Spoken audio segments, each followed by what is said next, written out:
पाकिस्तान का air defence खोखला। पाकिस्तान के एक्सपर्ट ये कह रहे हैं कि पाकिस्तान का एयर डिफेंस खोखला। असल में क्या है, आप बाहर कितना भी तिरपाल से अपनी कमियों को ढांकने की कोशिश करें, आप अपने यहाँ जो फौज का ऑफिसर है उसे और प्रमोट करके ये दिखाने की कोशिश करें कि असल में हमने मार नहीं खाई है, हमने तो कुछ बहुत बड़ा अच्छा किया है अपने मुल्क के लिए, लेकिन जो हकीकत है वो कहीं ना कहीं से झांकेगी, वो कहीं ना कहीं से सिर उठाएगी। और यही हो रहा है इन स्टेटमेंट्स में। मेरे साथ जुड़ रहे हैं जनरल के सिन्हा, मेरे साथ मेरे इस तरफ खड़े हुए हैं मार्शल पी श्रीवास्तव, और जिस कद की बात मैं कर रहा था कैप्टन श्याम मेरे साथ मौजूद हैं। आपको देखते हुए तो इस बात का ध्यान रखना होता है कि अगर टोपी लगाई हो तो टोपी ना गिर पड़े। बहरहाल ये जो पाकिस्तान की तरफ से आने वाली बातें हैं, क्या पाकिस्तान वाकई एक सुपरफिशियल अपनी स्ट्रेंथ को सामने पोर्ट्रे करके असल में अंदर से खोखला है इसलिए सब कुछ सामने आ रहा है, या यहीं से पाकिस्तान अपनी उन कमियों को दुरुस्त भी कर लेगा जो इस तरीके से, क्योंकि ये कहते हैं कि निंदक नियरे राखी है, शायद ये वही लोग हैं जो इनको चेता रहे हैं, ये कमियां सुधर जाएंगी क्या? दिनेश, पहली बात तो ये है कि हमें बहुत अच्छा लगा कि कम से कम कुछ एक्सपर्ट्स वहाँ ऐसे हैं जो सही बात समझते हैं। ये कुछ हैं, चुनिंदे होंगे एक दो, और ये सही बता रहे हैं। भी चुकानी पड़ेगी क्योंकि अब फील्ड मार्शल के अंदर कुछ उठ रहा होगा कि मेरी बातें खुल के क्यों आ रही हैं, लेकिन जैसे कहते हैं कि परतें खुलती आती हैं और खुल के सामने आया, इसमें कोई शक नहीं है। वो जानते हैं कि हमारा एयर डिफेंस सिस्टम पूरा नाकामयाब रहा। जो मिसाइल जहां से आनी थी आई और जहां जानी थी वहां गई। आप इसको क्या बोलेंगे? आपके 9 आतंकवादी के ठिकाने गए, आपके 12 एयरपोर्ट एयरफोर्स के स्टेशंस गए, एयरफील्ड्स गए, और ख़ास तौर से आपके कमांड एंड कंट्रोल सेंटर जो 60 से 80 मीटर नीचे बताए जाते हैं उसमें आप घुस के आपने मारा, और सब ऐसी चुनिंदा चीज़ें आपने ख़त्म की, चाहे वो यूएवी का जमावड़ा हो जहां वेपन सिस्टम हो, या चाहे उनके रनवे ऐसे क्रॉसिंग पर मारा आपने, या किराना हिल जहां की धमाका होता ही रहा होने के बाद और उनके दरवाजे बंद कर दिए। जितने उनके इंपॉर्टेंट एयर बेसिस थे आपने उन सबको निरस्त कर दिया। मतलब उनकी जितनी कमजोरियां थी उनको आपने सतह पर लाने का काम किया। लेकिन ये बात समझी लोगों ने, अब ये आप लोगों ने समझी और इसको अंडरलाइन कर ले। लेकिन अब एक बात और समझ लीजिए, पाकिस्तान असल में अगर खुद में देखें आप तो पाकिस्तान की हैसियत कुछ भी नहीं है। और मिथुन चक्रवर्ती ने तो बीते दिनों बता भी दिया था, आपने सुना था कि अगर वो डैम बनाकर वगैरह वगैरह, मैं वो कह नहीं सकता, तो फिर पाकिस्तान की हालत तो उतने से ही खराब हो जाएगी। लेकिन एक दूसरी बात यह है कि पाकिस्तान को उसकी न्यूसेंस वैल्यू के लिए कई मुल्क इस्तेमाल करते हैं। उसमें आपने देखा कि इन दिनों अमेरिका उस न्यूसेंस वैल्यू की कद्र कर रहा है। तो बीतों दिनों ऑपरेशन सिंदूर के समय जो कहा जा रहा था कि कुछ कोऑर्डिनेट्स चाइना की तरफ मिल रहे थे, चाइना की तरफ से मिल रहे थे, टर्की मदद कर रहा था, क्या चाइना वाला हेल्प वाला एंगल आने वाले दिनों में बंद माना जाए?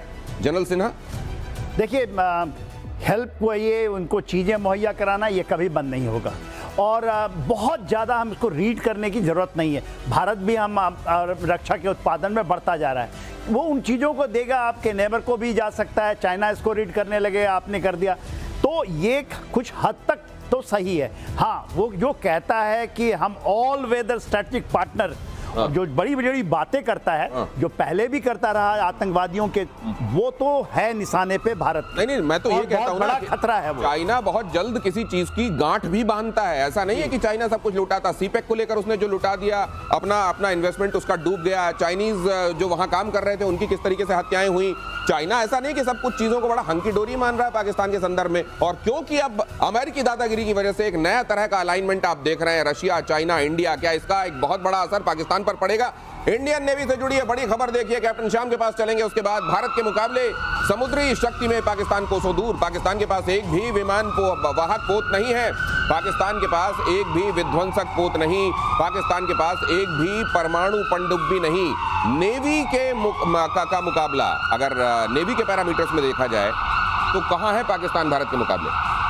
धन्यवाद, जय हिंद, सबनो बरना। नेवी की कैपेबिलिटी अगर आप देखें तो हमारे पास जो फ्लीट है, हमारी इंटीग्रेटेड जो फ्लीट है, 2 एयरक्राफ्ट कैरियर, 20 से ज़्यादा सबमरीन, और हमारे पास एक 250 से ज़्यादा जहाज। और पाकिस्तान की बात करें तो उनके पास 50 शिप्स करीब हैं। उनके पास मैरीटाइम पेट्रोल एयरक्राफ्ट हैं, अपना भी बना रहे हैं वो, और बाहर से भी खरीदा उन्होंने। हमने कई तरह की जो घटनाएं देखी हैं अभी कुछ दिनों पहले। अभी आप हंगूर क्लास की सबमरीन जो लगातार वो 8 सबमरीन बना रहा है, तो करीब 8 सबमरीन उसके पास है और लगातार उसमें बढ़ोतरी कर रहा है। और ये बात समझ के चलिए कि एयर इंडिपेंडेंट प्रोपल्सन के सबमरीन के साथ उनकी सबमरीन बन रही है, जो हमारे लिए एक डिटरेंस खतरनाक हो सकती है।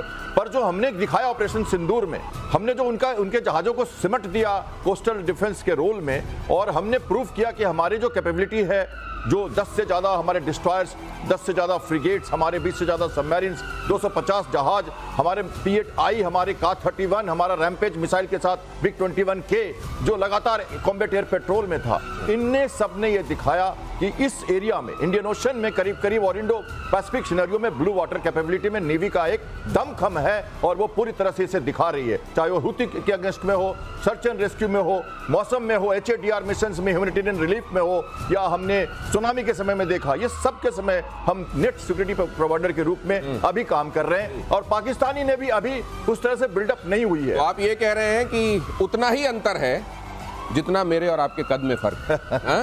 इतना बड़ा फर्क, और ये बहुत बड़ा फर्क है। और अभी इसमें बहुत कितनी भी मदद चाइना की तरफ से मिल जाए, चाइना ने हालांकि इन दिनों फिर से अनाउंस किया है कि वो नेवी को भी स्ट्रांग करने के लिए मदद देने वाला है पाकिस्तान को, लेकिन मदद ये ऊंट के मुंह में जीरा, जब भारत के हिसाब से आप कंपेयर करेंगे। और फिर दूसरे ये भी होता है, उधार का सामान आप ले तो लेते हैं, लेकिन फिर चलाने वाले लोग भी होना चाहिए ना। जज्बे वाली कौम कितनी है पाकिस्तान की सेना, ये आपने देख लिया है।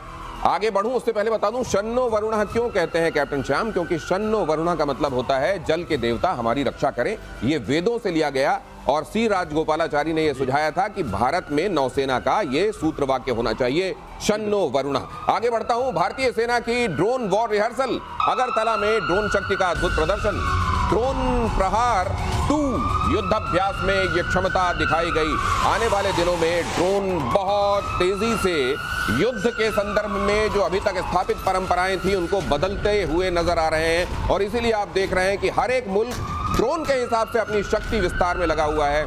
यहाँ जो आप देख रहे हैं वो उसमें से बहुत कुछ ऐसा भी है जो सांकेतिक तस्वीरें, लेकिन जरा आप इसको समझने की कोशिश करते हैं। ड्रोन प्रहार 2, ड्रोन प्रहार 2 जो है दिनेश, ये बहुत बड़ी पहल है और बहुत इंपॉर्टेंट चीज है। इसमें होने क्या जा रहा है, जो हम लोग ऊडा लूप की बात करते रहे आपके चैनल के माध्यम से, उसको ये 60 to 120 सेकंड्स में कन्वर्ट करने की कोशिश कर रहे हैं। सेंसर टू शूटर, जो आपका टाइम लगता है वो जितना कंप्रेस किया जा सके। सर 60 to 120 सेकंड, 120 सेकंड में, कि अगर हमने कुछ तो 60 सेकंड से 120 सेकंड तो ज्यादा हो गया ना सर। हाँ, नहीं 60 to 120 सेकंड के अंदर खत्म कर अच्छा, 60 से 120 के अंदर आप देखेंगे, आप समझेंगे, आप तय करेंगे और मारेंगे। हाँ। तो 60 और 120 सेकंड के अंदर ही अंदर करना है, उससे ज्यादा नहीं करना है। तो ये बहुत बड़ी पहल है, और इंटीग्रेशन जो हो रहा है ड्रोन्स का within Indian army, rather arm forces, हर जगह हो रहा है। इंडियन आर्मी का जो चल रहा है ये अपने आप में एक बहुत बड़ी पहल है, क्योंकि इसमें सारे आपके all types of drones will get active, जो खास तौर से नजदीक मार करने वाले हैं। इसमें लेजर्स भी आ जाएंगी, इसमें EMP वेपन्स भी आ जाएंगे, वो सारे के सारे। उसके लिए आकाश तीर और ICCS की भी जरूरत पड़ेगी। ये सारा जो एक तरह से इंटीग्रेशन हो रहा है वो बहुत इंपॉर्टेंट है और बहुत बड़ा मैसेज देता है कि अगर तुम आए तो छोड़ेंगे नहीं, ये वाली बात आती है इसके। और ये एयर डिफेंस के मामले में आप जानते हैं, क्योंकि आने वाले दिनों में जो वॉर है वो इस तरह की शक्ल लेता जा रहा है कि ज्यादातर जो थ्रेट होगी वो एरियल होगी। तो एरियल थ्रेट क्या होगी और एरियल थ्रेट से निपटने के तरीके क्या होंगे, और कैसे कम से कम समय में अपनी थ्रेट को हम निपटा सकें, उसको नेस्त नाबूद कर सकें, इसी बात का चैलेंज है। और यही समय बड़ा क्रिटिकल है, इसलिए 60 से 120 सेकंड, मतलब ये लगभग 2 मिनट के अंदर अंदर न सिर्फ आप अपनी थ्रेट को पहचाने, आप ये तय करें कि थ्रेट एक्चुअली किस तरीके के मिजाज का है, हमारा कौन सा हथियार उस थ्रेट से निपटने के लिए तैयार होना चाहिए, और कैसे उसको किल कर दिया जाए। ROI is very important, return on investment, क्योंकि बजट की भी बात होती है। बजट की बात होती है, मतलब आप किसी भी चींटी को मारने के लिए हाथी जैसा कुछ इस्तेमाल नहीं कर सकते, इसलिए जिस तरह की थ्रेट उस तरह का हथियार। इसीलिए ये इंटीग्रेशन, ये नेटवर्किंग बड़ी जरूरी है। अगली खबर देखिए, ब्रह्मोस ने उड़ाए पाकिस्तान और चीन के होश। ब्रह्मोस के मलबे की जांच में जुटा हुआ है चीन। स्कैल्प मिसाइलों की पाकिस्तान में जांच जारी है। पाकिस्तान में चीनी एक्सपर्ट कर रहे हैं जांच। कारवां गुजर गया, गुबार देखते रहे, लेकिन इसमें नहीं मिलेगा कुछ, यहाँ कुछ मिलेगा नहीं। इसलिए जब हम मिसाइल डिजाइन करते हैं या कोई भी इस तरह का बॉम्ब डिजाइन होता है, तो एक्सप्लोड जब करता है उसके अंदर के सिस्टम को भी एक्सप्लोड करते हैं, क्योंकि एनिमी टेरिटरी में गिरेगा, उसी के लिए मारा गया है। अगर उसमें ढूंढने मिलने वाला कुछ नहीं है, इसीलिए बात हो रही है। नहीं तो फिर अगर ये वाली बात है सर, तो PL-15 हमारी तरफ जो हमने देखा, फटा कहाँ था? वो तो टूटा था। अच्छा, याद करिए, वो फटा कहाँ था? था? फिर क्या देख रहे होंगे? कुरेदते हो जो राख जुस्तजू क्या है, क्या देख रहे होंगे?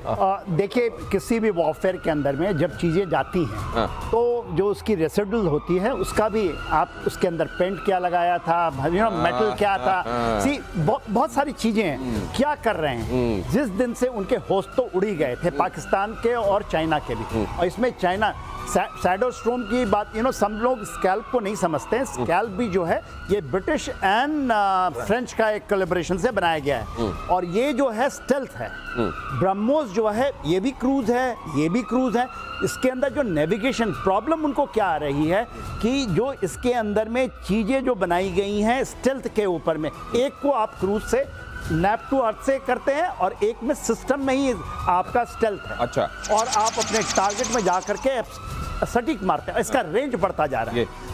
लेकिन जब आप ये बता रहे हैं सर कि ये राख कुरेद कर भी ये क्यों कोशिश हो रही है? अब आप ये सोचिए, आज के जमाने में अगर अलास्का जाते हैं पुतिन तो उनके साथ पूफ ब्रीफकेस जाता है, उनके एक्सक्रीशन का भी कहीं कोई ट्रेस ना मिले, उससे कुछ पता ना कर लिया जाए कि यहाँ इनको बीमारी क्या है। आजकल इस तरीके से इतना अंदर घुसकर दुश्मन के बारे में जब जानने की कोशिश की जा रही है तो ठीक है, कोशिशें उधर भी हो रही हैं, लेकिन जैसा पीके श्रीवास्तव सर ने कहा, मिलेगा कुछ नहीं। अगली खबर, ऑपरेशन सिंदूर की मार